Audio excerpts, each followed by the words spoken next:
गले पाही जलिब मजुई जलिब मजुई दुनियारू चली जीवी नथिब मो छाई नथिब मो छाई काहींकि जीवी काहींकि रहिबी निज सब निजे बही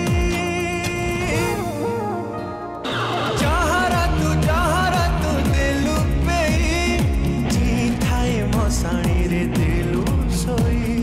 हाय सांग माने समस्त नमस्कार मोर ए वीडियो रे समस्त स्वागत। आज बहुत दुखर वीडियो आमर ओडिशार सबुठु नामी दामी सिंगर आम ओडिशार सबुठु बहुत भल सिंगर सी आम दुनिया रे नहांती।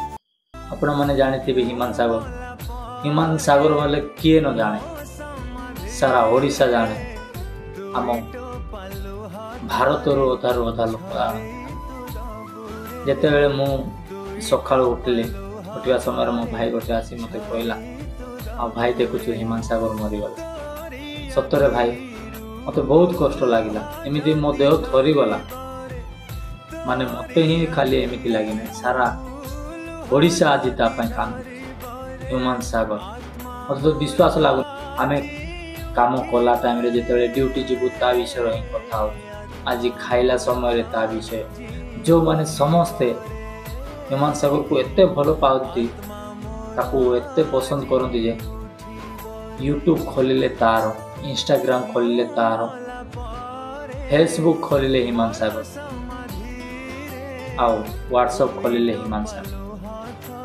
जो मनीष को गीत गायनी बोले नाई आमर सबु प्रकार गीत सी गाई क्रिश्चियन हिंदू प्रेम धोखा फैमिली परिवार विषय को नहीं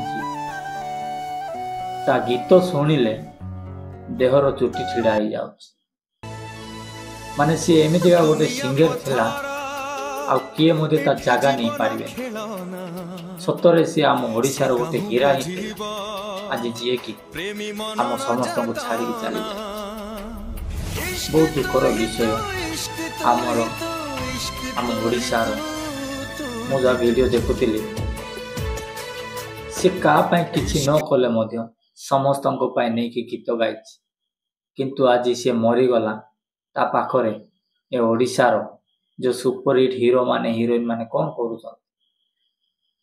मु को देखिली ना से जहाँ मु वीडियो देखिली वो तो आसी थे बोधे मु देखिली मात्र ताऊ मु बहुत बहुत धन्यवाद दूची आम ओडिशार सुपरहिट हीरो सी हूँ आ किए ना आमर अनुभव महांती ता पाख ही छाड़ी सब बेले ता पाखरे ही रही ताकू छाड़देले कौ हीरो को मुझे देखनी सिंगर असीमा पंडा मध्य बहुत कांदी एत कम बयस सी तार जीवन हारी दी सांग माने मृत्यु केते आसब किए कही पारे ना किए लेखिकी रखी ना मृत्युर विषय सांग माने सी जानी शुणी ता जीवन हारी आपण माने देखिथिबे से जेते एंट्री कला सिंगर रो प्रथम पहाचर जेते चढ़िला ता चेहरा केमिति परे परे केमिति है तापर जाइकी एबे से मरिबा समय रे ता फोटो ता वीडियो देखिले विश्वास लागुना सी अलगा लोक करी सांग माने ता मरिबार कारण गोटे कष्ट मनीष को जीवन रे एते कष्ट देउची जे देव जे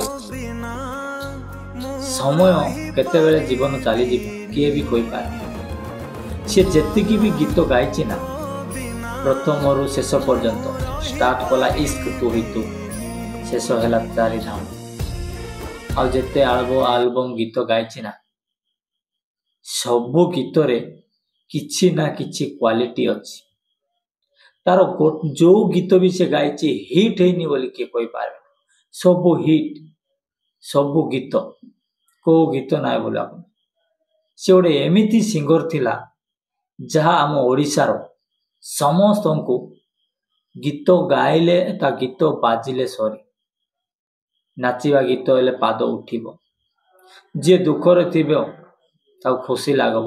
ଆଉ ଯିଏ ଖୁସିରେ ଥିବେ ସେମାନେ ସେ ଗୀତ ଦେଖି ଯେଉଁମାନଙ୍କର ବ୍ରେକଅପ୍ ହେଇଥିବ ସେ ପ୍ରକାର ମାଆକୁ ନେଇ ବାପାକୁ ନେଇ ପରିବାର ଫ୍ୟାମିଲିକୁ ସମସ୍ତଙ୍କୁ ନେଇ ସେ ଗୀତ ଗାଏ। କିନ୍ତୁ ଆଜି ଗୀତ ଗାଇ ଗାଇ ତା ଜୀବନ ପଳାଏ। ସାଙ୍ଗମାନେ, ଜୀବନରେ ସବୁଠୁ ମୂଲ୍ୟବାନ ଜିନିଷ ହେଉଛି ଆମ ଜୀବନ। ଯଦି ଯିଏ ନିଜ ଜୀବନକୁ ଛି କରିଦେଲା ନା, ଆଉ ସେ ଜୀବନ ଆଉ ମିଳିବ ନା। ସେମ୍ ହିମାଂଶୁ ସାଗର ମଧ୍ୟ ସେହିପରି ନିଜ କଷ୍ଟକୁ କାହା ପାଖରେ କହିପାରିଲା। ଯେମିତିକି ମା ରହିଲା ଅଲଗା, ସ୍ତ୍ରୀ ଝିଅ ରହିଲେ ଅଲଗା। ସେ ଏମିତି ତା ଗୋଟେ ବିଷୟ ମଧ୍ୟ କାହାକୁ କହିବା ପାଇଁ ସେ ଚାହିଁଲା। କାହାକୁ ବା କହିବ ସେ? ଜଣେ ମଣିଷ କେତେ କଷ୍ଟ ଲାଗୁଥିବ ତାକୁ। ତାଙ୍କର ଆହୁରି ଡିଭୋର୍ସ ହେଲା ପରେ ଥିଲା, ଡିଭୋର୍ସ ହେବା ଉପରେ ଥିଲା। ସ୍ତ୍ରୀ ନା ମା ଇଆଡ଼େ ଗୀତ ହିଁ ଗୀତ ଗାଉଛି। ଟେନସନରେ ସେ ମଦ ପିଇଲା। ଟେନସନରେ ତା ପାଖରେ ପଇସା ଥିଲା ବୋଲି ସିଏ ସେ ପର୍ଯ୍ୟନ୍ତ ଆଜି ପର୍ଯ୍ୟନ୍ତ ବଞ୍ଚିଥିଲା। କିନ୍ତୁ ସିଏ ଆଗରୁ ମରିସାରିଛି। ଯେତେବେଳେ ସ୍ତ୍ରୀ ଆଉ ତାର ଝଗଡ଼ା ହେଲା, ତା ସ୍ତ୍ରୀ ତା ଛୁଆକୁ ନେଇକି ଗଲା, ସେ ସମୟରେ ସିଏ ଅଲରେଡ଼ି ମରିସାରିଛି। ସେଠୁ ଯେତିକି ମଧ୍ୟ ଗୀତ ଗାଇଛି ନା, ସବୁ ତାର ଗୀତ ହିଁ ଭାବ। ଏବେ ଯେତିକି ଗୀତ ତା ମଶାଣିକୁ ଯାଉଛି, ଯେତେ ଗୀତ ଗାଉଛି ତାର, ସତରେ ୟାର ଏ ସିଙ୍ଗର ନା କୋଉ ପ୍ରଭୁ କୋଉ ଭଗବାନ ପଠେଇଥିଲେ ସେମାନେ। ଏମିତିକା ସିଙ୍ଗର ଆଉ ଆମେ କେବେ ପାଇବା ନା। ଏ ସିଙ୍ଗର ପୃଥିବୀର ଆମ ଓଡ଼ିଶାର ନମ୍ବର 1 ସିଙ୍ଗର ଥିଲା। ଆଜି ସିଏ ଆମକୁ ଛାଡ଼ି ଚାଲି ଯାଇଛି। ତା ଆତ୍ମା ସବୁବେଳେ ଶାନ୍ତି ଥାଉ, ଭଲରେ ରହୁ। ଆଜି ସିଏ ସିନା ପଳେଇ ଯାଇଛି, ସିଏ ସିନା ଛାଡ଼ିକି ଚାଲିଗଲା, କିନ୍ତୁ ତାର ସଙ୍ଗୀତ, ତାର କଣ୍ଠ ଆମ ଓଡ଼ିଶାରେ ଏବେ ମଧ୍ୟ ନାଚୁଛି। ଆମେ ଆଉ ତ ତାକୁ ପାଇବା ନାହିଁ, ତା କଣ୍ଠ ହିଁ ଶୁଣିବା। ଯେଉଁ ପ୍ରକାର ତାର ଅସୁବିଧା ହେଇଛି, ସତରେ ମୋତେ ଭାବିଲେ ବହୁତ କଷ୍ଟ ଲାଗୁଛି। ମୋତେ ହିଁ ନାହିଁ, ଓଡ଼ିଶାର 90% ଲୋକମାନେ ଶୋଉନାହାନ୍ତି, କାନ୍ଦୁଛନ୍ତି। ହ୍ୟୁମାନ।